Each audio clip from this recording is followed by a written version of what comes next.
Capítulo 39. Unidade com Cristo em Deus. O Senhor chama homens de fé genuína e mente sadia, homens que reconheçam a distinção existente entre o verdadeiro e o falso.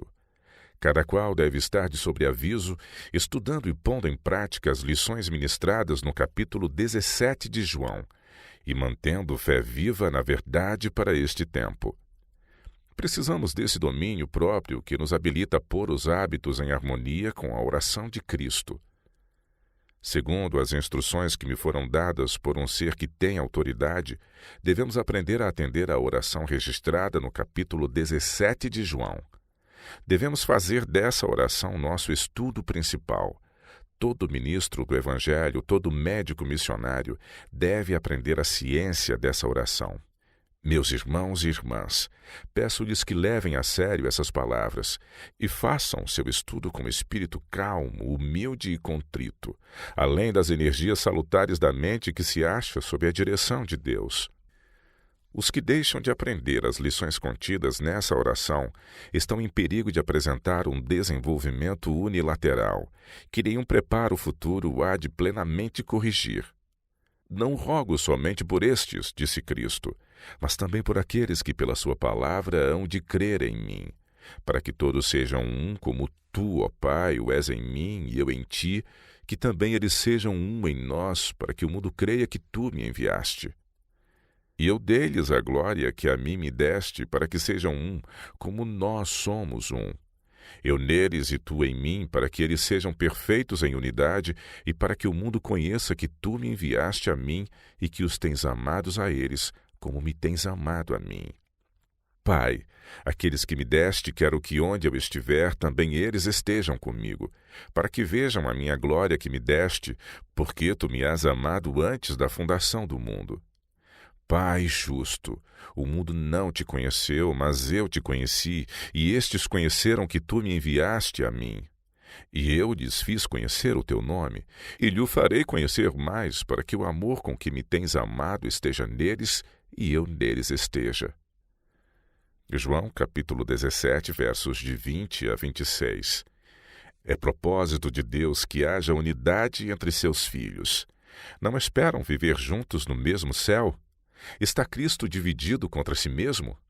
Dará ele êxito ao seu povo, antes de removerem eles o lixo da suspeita e da discórdia, antes que os obreiros em unidade de propósitos dediquem coração e mente à obra que é tão santa aos olhos de Deus? A união faz a força, a desunião enfraquece. Unidos uns aos outros, trabalhando juntos em harmonia pela salvação dos homens, seremos, na verdade, cooperadores de Deus. 1 Coríntios capítulo 3, verso 9. Os que se recusam a trabalhar em boa harmonia desonram grandemente a Deus. O inimigo deleita-se em vê-los trabalhando para fins mutuamente contrários. Essas pessoas precisam cultivar o amor fraternal e a ternura de coração. Se pudessem correr a cortina que lhes vela o futuro e ver o resultado de sua desunião, por certo seriam levados a arrepender-se. O mundo está a olhar com satisfação para a desunião entre os cristãos. Os infiéis se alegram com isso. Deus requer uma mudança entre o seu povo. A união com Cristo e dos crentes em si é a única segurança nestes últimos dias. Não tornemos possível que Satanás aponte para os nossos membros da igreja dizendo: eis como este povo, que se põe sob o estandarte de Cristo, se odeia entre si. Nada temos que temer deles, enquanto gastam mais esforço combatendo-se mutuamente do que na luta contra as minhas forças. Depois de receberem o Espírito Santo, os discípulos saíram a proclamar um Salvador ressurgido, sendo seu desejo único a salvação das pessoas. Regozijavam-se na doce comunhão com os santos, eram ternos, corteses, abnegados, dispostos a fazer qualquer sacrifício pela causa da verdade. Em sua diária associação mútua, revelavam o amor que Cristo lhes ordenara revelar. Por palavras e atos abnegados, procuravam acender esse amor noutros corações.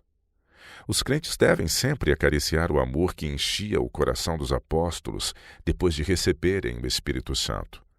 Devem avançar em obediência voluntária ao novo mandamento. Como eu vos amei a vós, que também vós uns aos outros vos ameis. João 13, verso 34. Tão intimamente devem achar-se ligados a Cristo, que serão capacitados para cumprir suas exigências.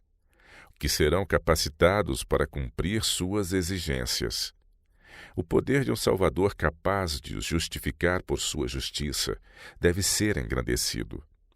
Mas os cristãos primitivos começaram a procurar defeitos uns nos outros, pensando nos erros alheios, permitindo-se críticas indelicadas, perderam de vista o Salvador e o grande amor por ele revelado aos pecadores. Tornaram-se mais exigentes no tocante a cerimônias exteriores, mais rigorosos quanto à teoria da fé, mais severos em suas críticas. Em seu zelo por condenar outros, esqueceram-se de seus próprios erros. Esqueceram a lição de amor fraternal que Cristo lhes ensinara. E o mais triste de tudo foi que se demonstraram inconscientes de sua perda.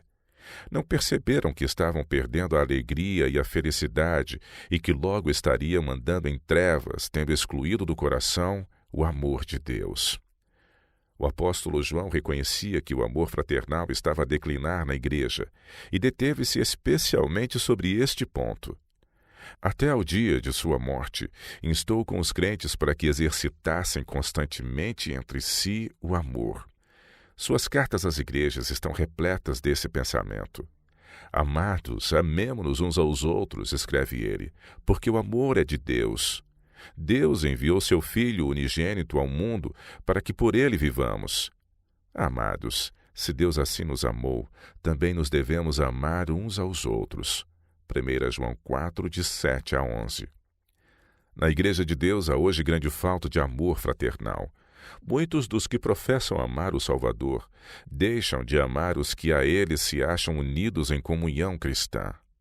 Somos da mesma fé, membros de uma família, filhos todos do mesmo Pai Celestial, tendo a mesma bendita esperança da imortalidade. Quão íntimo e terno deveria ser o laço que nos une! O povo do mundo observa-nos para ver se nossa fé está exercendo influência santificadora sobre nosso coração. São rápidos para discernir qualquer defeito de nossa vida, qualquer incoerência de nossos atos. Não lhe demos ocasião para difamar nossa fé. Não é a oposição do mundo que mais perigo nos faz correr. É o mal acariciado no coração dos professos crentes que nos inflige o mais grave dano e mais retarda o progresso da causa de Deus. Não há meio mais seguro de enfraquecer nossa espiritualidade do que a inveja e a suspeita mútuas, cheias de censuras e desconfianças. Essa não é a sabedoria que vem do alto, mas é terrena, animal e diabólica. Porque onde há inveja e espírito faccioso, aí há perturbação e toda a obra perversa. Mas a sabedoria que do alto vem é primeiramente pura, depois pacífica, moderada, tratável, cheia de misericórdia e de bons frutos, sem parcialidade e sem hipocrisia. Tiago, capítulo 3, versos de 15 a 17. A harmonia e a união que existem entre homens de disposições várias constituem o mais forte testemunho que se possa dar de que Deus enviou seu Filho ao mundo para salvar os pecadores. É nosso privilégio dar este testemunho. Mas, para fazer isso, precisamos colocar-nos sob a ordem de Cristo. Nosso caráter tem que ser moldado de conformidade com o caráter dele. Nossa vontade tem que ser rendida à sua. Então trabalharemos juntos sem um pensamento de colisão. Pequeninas divergências acariciadas levam a ações que destroem a comunhão cristã. Não permitamos ao inimigo alcançar assim vantagens sobre nós. Continuemos aproximando-nos mais de Deus e uns dos outros. Então seremos como árvores de justiça, plantadas pelo Senhor e regadas pelo rio da vida. E quão frutíferos seremos!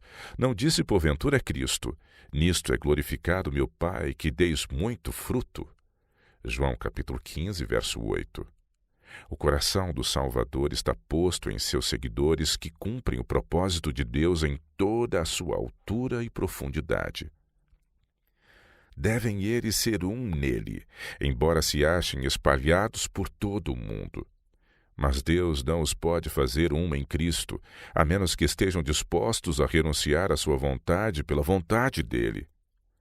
Quando o povo de Deus crer plenamente na oração de Cristo, quando praticar na vida diária as instruções nela contidas, a unidade de ação será um fato em nossas fileiras. Irmão estará ligado a irmão pelos laços áureos do amor de Cristo. O Espírito de Deus unicamente é que pode efetuar essa unidade. Aquele que santificou a si mesmo pode santificar também a seus discípulos. Unidos a Ele, estaremos também unidos entre nós na mais santa fé. Quando buscarmos essa unidade com o empenho que Deus deseja, iremos alcançá-la.